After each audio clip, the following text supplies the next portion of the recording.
Item ಯಾವುದೇ ಇರಲಿ try ಮಾಡಿ ಆಚಿ ಚಿಕನ್ ಮಸಾಲಾ. ಆಚಿ ಚಿಕನ್ ಮಸಾಲಾ. ಬಿಡದಿ ಟೌನ್ಶಿಪ್ ಹೋರಾಟದಲ್ಲಿ ದೋಸ್ತಿಗಳ ಮಧ್ಯೆ ಬಿರುಕು ಉಂಟಾಗಿದೆಯಾ ಅನ್ನೋ ಒಂದು ಚರ್ಚೆ ಇದೀಗ ಕಾರಣ ಆಗ್ತಾ ಇದೆ. ಯಾಕಂದ್ರೆ ಹೋರಾಟದ ವಿಚಾರದಲ್ಲಿ ಈಗ ಕ್ರೆಡಿಟ್ ವಾರ್, ಜೆಡಿಎಸ್ ಮತ್ತೆ ಬಿಜೆಪಿ ನಡುವೆ ಕ್ರೆಡಿಟ್ಗಾಗಿ ವಾರ್ ಶುರುವಾಗ್ತಾ ಇದೆಯಾ ಆಗಿದ್ರೆ, ಯಾಕಂದ್ರೆ ರೈತರ ಕಿಚ್ಚಿನ ವಿಚಾರದಲ್ಲೂ ಕೂಡ ದೋಸ್ತಿಗಳು ಈಗ ಒಂದು ರೀತಿ ಪ್ರತಿಷ್ಠೆಯ ಫೈಟ್ಗೆ ಬಿದ್ರ. ಹೋರಾಟದ ದಿನಾಂಕ ವಿಚಾರದಲ್ಲಿ ಗೊಂದಲ ಸೃಷ್ಟಿ ಆಗ್ತಾ ಇದೆ. ನಿನ್ನೆಯಷ್ಟೇ ಬಿಜೆಪಿ ಫ್ರೀಡಂ ಪಾರ್ಕ್ ಪ್ರತಿಭಟನೆಯನ್ನ ಮಾಡಿತ್ತು. ಪ್ರತಿಭಟನೆ ಮಾಡ್ತಾ ಇರೋ ಸಂದರ್ಭದಲ್ಲೇ ಮತ್ತೆ ಪಾದಯಾತ್ರೆಯನ್ನ ಮಾಡ್ತೀವಿ ಅಂತ ಬಿಜೆಪಿ ಅನೌನ್ಸ್ ಮಾಡಿತ್ತು. ಸೊ ಇದೀಗ ಬಿಜೆಪಿ ಇನ್ನು ಡೇಟ್ ನ ಅನೌನ್ಸ್ ಮಾಡಿಲ್ಲ, ಯಾವತ್ತು ಪಾದಯಾತ್ರೆ ಮಾಡುತ್ತೆ ಅಂತ. ಈ ನಡುವೆ ಇವತ್ತು ಜೆಡಿಎಸ್ ಸುದ್ದಿಗೋಷ್ಠಿಯನ್ನ ಮಾಡಿ ಬಿಜೆಪಿಯ ಗಮನಕ್ಕೆ ತಾರದೆ ಜೆಡಿಎಸ್ ನವರೇ ಒಂದು ಡೇಟ್ ಅನ್ನ ಅನೌನ್ಸ್ ಮಾಡಿದ್ದಾರೆ. ಪಾದಯಾತ್ರೆಯನ್ನ ಮಾಡ್ತಾ ಇದ್ದೀವಿ ಬಿಡದಿಯಿಂದ ಬೆಂಗಳೂರುವರೆಗೆ, ಅಂದ್ರೆ ವಿಧಾನಸೌಧ ಚಲೋ ಒಂದು ನೇಮ್ ಅನ್ನ ಇಟ್ಟು ಪಾದಯಾತ್ರೆಯನ್ನ ಮಾಡ್ತಾ ಇದೀವಿ ಅಂತ ಜೆಡಿಎಸ್ ಈಗ ದಿನಾಂಕವನ್ನ ಅನೌನ್ಸ್ ಮಾಡಿದೆ. ಸೊ ಆಗಿದ್ರೆ ಬಿಜೆಪಿ ಮತ್ತೆ ಜೆಡಿಎಸ್ ನಡುವೆ ಈ ವಿಚಾರದಲ್ಲಿ, ಪಾದಯಾತ್ರೆ ವಿಚಾರದಲ್ಲಿ ಹೊಂದಾಣಿಕೆ ಇಲ್ಲ ಅನ್ನೋದು ಕನ್ಫರ್ಮ್ ಆಗ್ತಾ ಇದೆ. ಬಿಜೆಪಿಯವರು ಇನ್ನೂ ಕೂಡ ನಾವು ರೂಪುರೇಷವನ್ನ ಮಾಡಿ ಯಾವತ್ತು ಪಾದಯಾತ್ರೆಯನ್ನ ಮಾಡ್ತೀವಿ ಅನ್ನೋದನ್ನ ತಿಳಿಸ್ತೇವೆ ಅಂತ ನೆನ್ನೆ ಬಿಜೆಪಿಯ ರಾಜ್ಯಾಧ್ಯಕ್ಷ ವಿಜೇಂದ್ರ ಹೇಳಿದ್ರು. ಈ ನಡುವೆ ಜೆಡಿಎಸ್ ಪಾದಯಾತ್ರೆಯನ್ನ ಘೋಷಣೆ ಮಾಡಿದೆ. ನಾವು 1 ತಿಂಗಳ ಹಿಂದೆನೆ ಪಾದಯಾತ್ರೆಗೆ ಪ್ಲಾನ್ ಮಾಡಿದ್ವಿ, ಸರ್ಕಾರ ನಡೆಯನ್ನು ನೋಡಿಕೊಂಡು ನಾವು ನಿರ್ಧಾರವನ್ನ ಘೋಷಣೆ ಮಾಡಬೇಕು ಅಂತ ವೇಟ್ ಮಾಡ್ತಾ ಇದ್ವಿ. ಆದ್ರೆ ಸರ್ಕಾರ ಈಗಾಗಲೇ 4 ಗ್ರಾಮಗಳ ಭೂಮಿಯನ್ನ ಸ್ವಾಧೀನ ಪಡಿಸ್ಕೊಳ್ಳೋದಕ್ಕೆ ಅಧಿಸೂಚನೆಯನ್ನ ಹೊರಡಿಸ್ಬಿಟ್ಟಿದೆ. ಹೀಗಾಗಿ ಇನ್ಮೇಲೆ ವೇಟ್ ಮಾಡಿ ಯಾವುದೇ ರೀತಿಯ ಪ್ರಯೋಜನ ಇಲ್ಲ. ಹೀಗಾಗಿ ಪಾದಯಾತ್ರೆಗೆ ನಾವೇನು ಹಿಂದೆ ಅಂದ್ಕೊಂಡಿದ್ವಿ, ಹೀಗಾಗಿ ಆ ಪಾದಯಾತ್ರೆಯನ್ನ ಮಾಡ್ತಾ ಇದ್ದೀವಿ ಅನ್ನೋ ಒಂದು ಮಾಹಿತಿಯನ್ನ ಜೆಡಿಎಸ್ ಹಂಚ್ಕೊಂಡಿದೆ. ಸೊ ಅಲ್ಲಿಗೆ ಪಾದಯಾತ್ರೆ ಫಿಕ್ಸ್ ಆಗ್ತಾ ಇದೆ. ಎಸ್, ಹಾಗಿದ್ರೆ ಯಾವಾಗ ಪಾದಯಾತ್ರೆ ಮಾಡ್ತಾರೆ? ಜೆಡಿಎಸ್ ಈ ಪಾದಯಾತ್ರೆ ಡೇಟ್ ಅನ್ನ ಈಗ ಅನೌನ್ಸ್ ಮಾಡಿದೆ. ಬಿಜೆಪಿ ಇನ್ನು ಡೇಟ್ ಅನ್ನ ಅನೌನ್ಸ್ ಮಾಡಿಲ್ಲ, ಬಟ್ ಜೆಡಿಎಸ್ ಈ ಡೇಟ್ ಅನ್ನ ಅನೌನ್ಸ್ ಮಾಡಿದೆ. ಬಿಜೆಪಿಗಿಂತ ಮೊದಲೇ ಪಾದಯಾತ್ರೆಗೆ ಜೆಡಿಎಸ್ ಡೇಟ್ ಫಿಕ್ಸ್ ಮಾಡಿದೆ. ಇದೇ ಜುಲೈ 30, 31 ಹಾಗೂ ಆಗಸ್ಟ್ 1ನೇ ತಾರೀಕು 3 ದಿನ ನಿಖಿಲ್ ಕುಮಾರಸ್ವಾಮಿ ಹಾಗೂ ಕುಮಾರಸ್ವಾಮಿಯವರ ನೇತೃತ್ವದಲ್ಲಿ ಈ ಒಂದು ಪಾದಯಾತ್ರೆ ನಡೀತಾ ಇದೆ. ಬೈರಮಂಗಲದಿಂದ ಬೆಂಗಳೂರಿನ ಫ್ರೀಡಂ ಪಾರ್ಕ್ ವರೆಗೆ ಜೆಡಿಎಸ್ ಈ ಪಾದಯಾತ್ರೆಯನ್ನ ಮಾಡ್ತಾ ಇದೆ. ಒಟ್ಟು 40 ಕಿಲೋಮೀಟರ್ ದೂರದ ಪಾದಯಾತ್ರೆ ಇದು. ಈ ಒಂದು ಪಾದಯಾತ್ರೆಯನ್ನ ಮಾಡೋದಾಗಿ ಜೆಡಿಎಸ್ ಈಗ ಘೋಷಣೆ ಮಾಡಿದೆ. ಬಿಡದಿ ಟೌನ್ಶಿಪ್ ವಿರೋಧವನ್ನ ವ್ಯಕ್ತಪಡಿಸಿ ಈ ಒಂದು ಬೃಹತ್ ಪಾದಯಾತ್ರೆಗೆ ಜೆಡಿಎಸ್ ನಿರ್ಧಾರವನ್ನ ಮಾಡಿದೆ. ಜೆಡಿಎಸ್ ಶಾಸಕ ಪಕ್ಷದ ನಾಯಕ ಸುರೇಶ್ ಬಾಬು ಹಾಗೂ ಕೃಷ್ಣಾರೆಡ್ಡಿಯಿಂದ ಅಧಿಕೃತ ಘೋಷಣೆ ಆಗಿದೆ. ಸೊ ಈಗ ಇರ್ತಕ್ಕಂಥ ಪ್ರಶ್ನೆ, ನಿನ್ನೆ ಅಷ್ಟೇ ಬಿಜೆಪಿ ಪ್ರತಿಭಟನೆಯನ್ನ ಮಾಡಿತ್ತು, ಪಾದಯಾತ್ರೆ ಮಾಡ್ತೀವಿ ಅಂತ ಹೇಳಿತ್ತು. ಆದ್ರೆ ಈಗ ಜೆಡಿಎಸ್ ಬಿಜೆಪಿ ಮುಂಚೆನೆ ಪಾದಯಾತ್ರೆ ಡೇಟ್ ಅನ್ನ ಅನೌನ್ಸ್ ಮಾಡಿದೆ. ಹಾಗಿದ್ರೆ ಜೆಡಿಎಸ್ ಪಾದಯಾತ್ರೆಗೆ ಬಿಜೆಪಿ ನಾಯಕರು ಬೆಂಬಲ ಕೊಡ್ತಾರಾ, ಕೊಡಲ್ವಾ? ಜೆಡಿಎಸ್ ಮತ್ತೆ ಬಿಜೆಪಿ ಒಟ್ಟಿಗೆ ಪಾದಯಾತ್ರೆ ಮಾಡಲ್ವಾ? ಬಿಡದಿ ವಿಚಾರದಲ್ಲೂ ಕೂಡ ಕ್ರೆಡಿಟ್ ವಾರ್ಗಾಗಿ ಬಿಜೆಪಿ ಜೆಡಿಎಸ್ ಪೈಪೋಟಿಗೆ ಬೀಳ್ತಾ ಇದೆಯಾ? ಈ ಹಿಂದೆ ಸಿಎಂ ಆಗಿದ್ದಂತಹ ಸಿದ್ದರಾಮಯ್ಯನವರ ವಿರುದ್ಧ ಮೂಢ ಆರೋಪ ಬಂದಾಗ 14 ಸೈಟ್ಗಳನ್ನ ಮೈಸೂರಲ್ಲಿ ಮೂಡದಿಂದ ತೆಗೆದುಕೊಂಡಿದ್ದಾರೆ ಸಿದ್ದರಾಮಯ್ಯನವರು ಅನ್ನೋ ಒಂದು ಆರೋಪ ಬಂದಾಗಲೂ ಕೂಡ ಒಂದು ರೀತಿ ಗೊಂದಲ ಉಂಟಾಗಿತ್ತು. ಕೊನೆಗೆ ಗೊಂದಲವನ್ನ ಪರಿಹರಿಸಿ ಜೆಡಿಎಸ್ ಮತ್ತೆ ಬಿಜೆಪಿ ಒಟ್ಟಾಗಿ ಪಾದಯಾತ್ರೆಯನ್ನ ಮಾಡಿದ್ರು. ಮೈಸೂರಿಗೆ ಪಾದಯಾತ್ರೆಗೆ ಪ್ಲಾನ್ ಮಾಡಿದ್ರು, ಅದರಿಂದ ಪಾದಯಾತ್ರೆ ಕೂಡ ಮಾಡಿದ್ರು ಬಿಜೆಪಿ ಮತ್ತು ಜೆಡಿಎಸ್ ಒಟ್ಟಾಗಿ ಮೈಸೂರಿಗೆ. ಈಗ ಬಿಡದಿ ವಿಚಾರದಲ್ಲಿ ಮತ್ತದೇ ರೀತಿಯ ಗೊಂದಲ ಉಂಟಾಗಿದೆ. ದೋಸ್ತಿಗಳ ನಡುವೆ ಈಗ ಬಿಡದಿಯ ಒಂದು ಕ್ರೆಡಿಟ್ ವಾರ್ ಶುರುವಾಗ್ತಾ ಇದೆಯಾ, ಬಿರುಕುಂಟಾಗಿದೆಯಾ? ಈ ವಿಚಾರದಲ್ಲಿ ಒಮ್ಮತ ಇಲ್ವಾ ಆಗಿದ್ರೆ ಬಿಜೆಪಿ ಮತ್ತೆ ಜೆಡಿಎಸ್ಗೆ ಅನ್ನೋ ಒಂದು ಚರ್ಚೆಗೆ ಕಾರಣ ಆಗ್ತಾ ಇದೆ ಈ ಒಂದು ನಿರ್ಧಾರ. ಜುಲೈ 30, 31 ಹಾಗೂ ಆಗಸ್ಟ್ 1ನೇ ತಾರೀಕು 3 ದಿನ ಜೆಡಿಎಸ್ ಬೈರಮಂಗಲದಿಂದ ಪಾದಯಾತ್ರೆಯನ್ನ ಶುರು ಮಾಡ್ತಾ ಇದೆ. ಬಿಜೆಪಿ ಪಾದಯಾತ್ರೆಯಲ್ಲಿ ಭಾಗಿಯಾಗುತ್ತಾ, ಭಾಗಿ ಆಗಲ್ವಾ ಅನ್ನೋ ಒಂದು ಪ್ರಶ್ನೆ. ಸುರೇಶ್ ಬಾಬು ಮತ್ತೆ ಕೃಷ್ಣಾರೆಡ್ಡಿ ಅವರು ಈಗ ಅಧಿಕೃತವಾಗಿ ಈ ಒಂದು ಪಾದಯಾತ್ರೆಯನ್ನ ಘೋಷಣೆ ಮಾಡಿದ್ದಾರೆ. ಯಾವಾಗ್ಲೂ ಕೂಡ ಇದು ಕುಮಾರಸ್ವಾಮಿ ಅವ್ರ ಕೂಸು ಅಂತಾರೆ.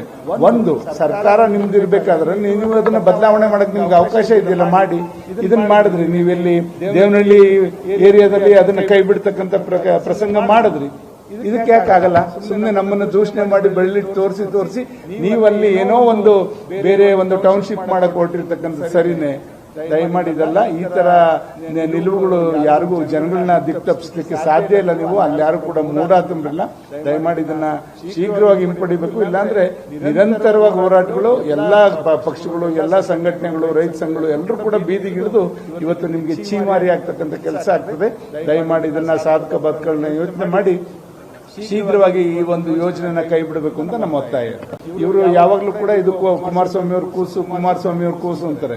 ಒಂದು ಸರ್ಕಾರ ನಿಮ್ದು ಇರ್ಬೇಕಾದ್ರೆ ನೀವು ಅದನ್ನ ಬದಲಾವಣೆ ಮಾಡಕ್ ನಿಮ್ಗೆ ಅವಕಾಶ ಇದೆಯಲ್ಲ, ಮಾಡಿ.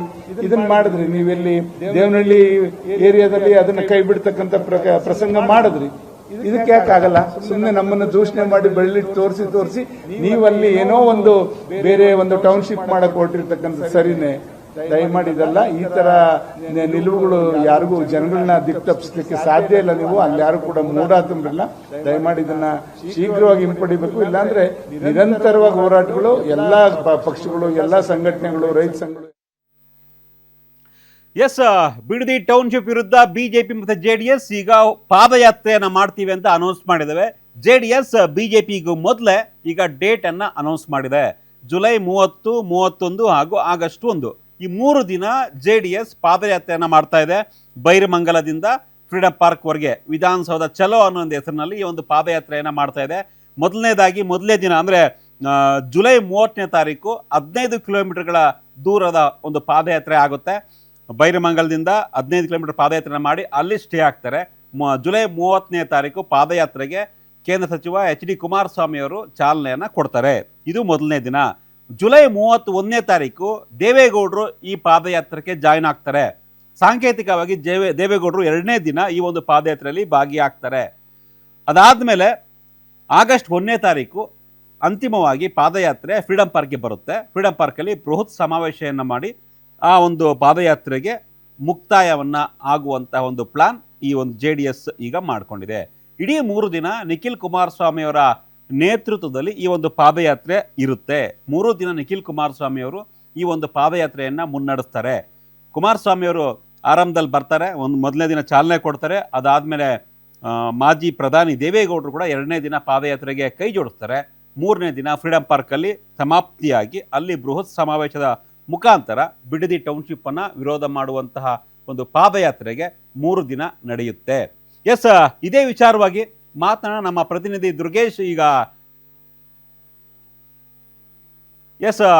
ಮತ್ತೆ ಪ್ರಯತ್ನ ಮಾಡೋಣ. ಈ ಕೃಷ್ಣಾರೆಡ್ಡಿ ಮಾತನಾಡಿದ್ರೆ ಈ ಬಗ್ಗೆ ನೋಡೋಣ ಏನ್ ಮಾತಾಡಿದ್ದಾರೆ ಅಂತ. ನಾವು ಹಳ್ಳಿಗಳಲ್ಲಿ 3:30ಕ್ಕೆ ಬಿಡದಿ ವೃತ್ತದಿಂದ ಕ್ರೈಸ್ಟ್ ವಿದ್ಯಾಲಯ ಟೋಲ್ ಗೇಟ್ ವರೆಗೂ ಕೂಡ 7 ಕಿಲೋಮೀಟರ್, ಒಟ್ಟು 30ನೇ ತಾರೀಕು 15 ಕಿಲೋಮೀಟರ್ ಪಾದಯಾತ್ರೆ ಮಾಡ್ತಕ್ಕಂಥದ್ದು.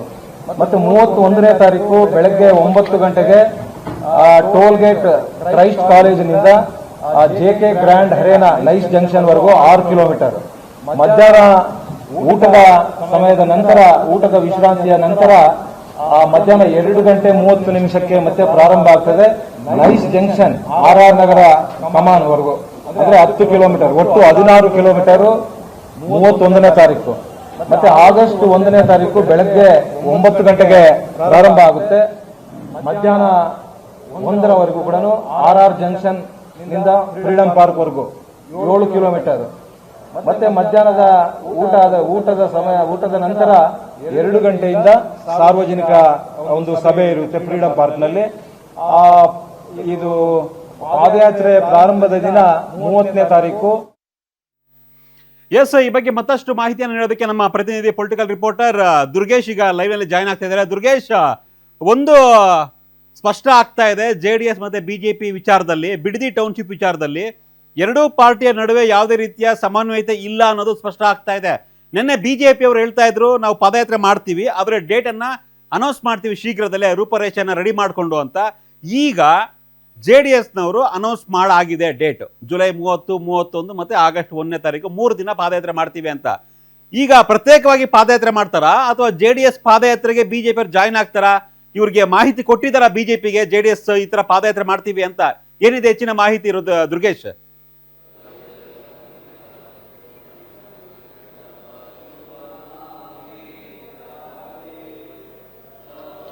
ಎಸ್ ಸತೀಶ್, ಜೆಡಿಎಸ್ ಮೊದಲ ದಿನದಲ್ಲೂ ಕೂಡ ಬಿಡದಿ ಹೋರಾಟವನ್ನ ಬಹಳ ಪ್ರತಿಷ್ಠೆಯಾಗಿ ತೆಗೆದುಕೊಂಡಿದೆ.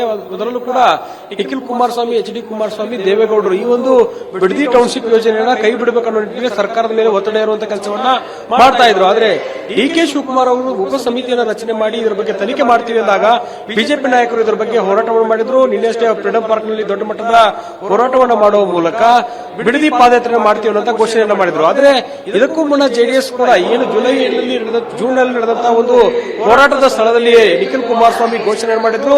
ಸರ್ಕಾರ ಈ ಯೋಜನೆಯನ್ನ ಕೈ ಬಿಡದೇ ಇದ್ರೆ ನಾವು ಪಾದಯಾತ್ರೆ ಮಾಡ್ತೇವೆ, ವಿಧಾನಸೌಧ ಚಲೋ ಮಾಡ್ತೇವೆ ಅನ್ನೋ ನಿಟ್ಟಿನಲ್ಲಿ ಘೋಷಣೆ ಮಾಡಿದೆ. ಹೀಗಾಗಿ ಡಿ ಕೆ ಶಿವಕುಮಾರ್ ಅವರ ದ್ವಂದ್ವದ ನೀತಿಯ ಹೇಳಿಕೆಗಳು ರೈತರಲ್ಲಿ ಗೊಂದಲಕ್ಕೆ ಉಂಟಾಗ್ತಿದ್ದಾವೆ. ಹೀಗಾಗಿ ಸರ್ಕಾರದ ವಿರುದ್ಧ ದೊಡ್ಡ ಮಟ್ಟದ ಹೋರಾಟವನ್ನು ಮಾಡಲೇಬೇಕನ್ನೋ ನಿಟ್ಟಿನಲ್ಲಿ ಜೆಡಿಎಸ್ ನಿರ್ಧಾರವನ್ನು ಮಾಡಿರುವಂತದ್ದು.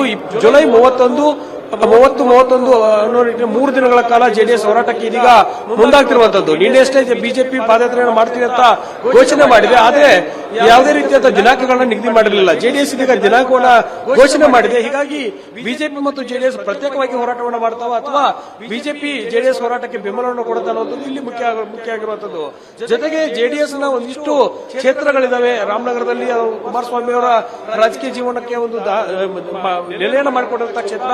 ಹೀಗಾಗಿ ಬಿಜೆಪಿಯನ್ನ ಹೊರಗಿಟ್ಟು ಜೆಡಿಎಸ್ ಹೋರಾಟವನ್ನು ಮಾಡುವ ಮೂಲಕ ಏನಾದರೂ ಕ್ರೆಡಿಟ್ ಪಾಲಿಟಿಕ್ಸ್ ಮಾಡೋದಕ್ಕೆ ಇಲ್ಲಿ ಮುಂದಾಗತ್ತಾ ಅನ್ನುವಂಥದ್ದು. ಯಾಕಂದ್ರೆ ಬಿಜೆಪಿ ಜೆಡಿಎಸ್ ಮೈತ್ರಿ ಮೂಲಕವೇ ಹೋರಾಟಗಳನ್ನ ಮಾಡಬೇಕು ಅನ್ನೋ ನಿಟ್ಟಿನಲ್ಲಿ ಸಮನ್ವಯ ಸಮಿತಿ ಕೊರತೆ ಕಾಡ್ತಾ ಇದೆ. ಹೀಗಾಗಿ ಇಬ್ಬರು ನಾಯಕರು ಕೂಡ ವಿಜಯೇಂದ್ರ ಮತ್ತು ಕುಮಾರಸ್ವಾಮಿ ಮಾತುಕತೆ ನಡೆಸಿದ್ರು. ಒಗ್ಗಟ್ಟಾಗಿ ಇರೋಣ, ಮುಂದೆ ಒಗ್ಗಟ್ಟಾಗಿ ಸರ್ಕಾರದ ವಿರುದ್ಧ ಹೋರಾಟಗಳನ್ನ ಮಾಡೋಣ ಅನ್ನುವಂತ ಮಾತುಕತೆ ಮಾಡಿದ್ರು. ಆದ್ರೆ ಇಲ್ಲಿ ದಿಢೀರಾಗಿ ಜೆಡಿಎಸ್ ಹೋರಾಟದ ಪಾದಯಾತ್ರೆಯ ದಿನಾಂಕವನ್ನು ಘೋಷಣೆ ಮಾಡಿದೆ. ಹೀಗಾಗಿ ಬಿಜೆಪಿಯ ನಿಲುವು ಹೇಗಿರುತ್ತೆ, ಪ್ರತ್ಯೇಕವಾಗಿ ಹೋರಾಟಗಳನ್ನ ಮಾಡ್ತಾರ ಅಥವಾ ಜೆಡಿಎಸ್ಗೆ ಸಾಥ್ ಕೊಡ್ತಾರೆ ಅನ್ನೋದು ಮುಖ್ಯವಾಗಿ ಚರ್ಚೆ ಆಗ್ತಾ ಇದೆ. ಹೀಗಾಗಿ ಜೆಡಿಎಸ್ ನ ನಿರ್ಧಾರ ಏನಾಗಿರುತ್ತೆ ಅನ್ನೋದು ಕುತೂಹಲ ಮೂಡಿಸ್ತಾ ಇದೆ.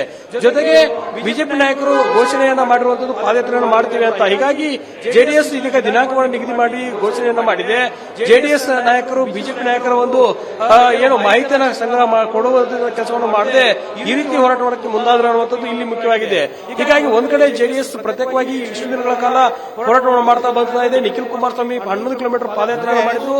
ಕುಮಾರಸ್ವಾಮಿ ಎಚ್ ಡಿ ಕುಮಾರಸ್ವಾಮಿ ಅವರು ಡಿ ಕೆ ಶಿವಕುಮಾರ್ ಅವರಿಗೆ ಸುದ್ದಿಗೋಷ್ಠಿಯನ್ನು ಸಂವಾದವನ್ನು ನಡೆಸುವ ಮೂಲಕ ಆಹ್ವಾನವನ್ನು ನೀಡಿದರು. ಇತ್ತ ದೇವೇಗೌಡರು ಪತ್ರ ಬರೆದು ಸರ್ಕಾರಕ್ಕೆ ಬಿಸಿ ಮುಟ್ಟಿಸಿದ್ರು. ಹೀಗಾಗಿ ಇದರ ನಡುವೆ ಬಿಜೆಪಿ 2-3 ಬಾರಿ ಹೋರಾಟವನ್ನು ಕಾಟಾಚಾರಕ್ಕೆ ಮಾಡಿದೆ ಅನ್ನುವಂಥದ್ದು ಕೂಡ ಇದೆ. ಹೀಗಾಗಿ ಬಿಜೆಪಿ ಜೆಡಿಎಸ್ ಮೈತ್ರಿ ಮೂಲಕ ಹೋರಾಟಕ್ಕೆ ಹೋಗುತ್ತಾ ಅಥವಾ ಜೆಡಿಎಸ್ ಮತ್ತು ಬಿಜೆಪಿ ಪ್ರತ್ಯೇಕವಾಗಿ ಹೋರಾಟ ಮಾಡುತ್ತೆ ಅನ್ನೋದನ್ನ ಕಾದು ನೋಡಬೇಕಾಗುತ್ತೆ. Satish. S Durgesh, thank you ನಿಮ್ಮೆಲ್ಲ ಮಾಹಿತಿಗಾಗಿ.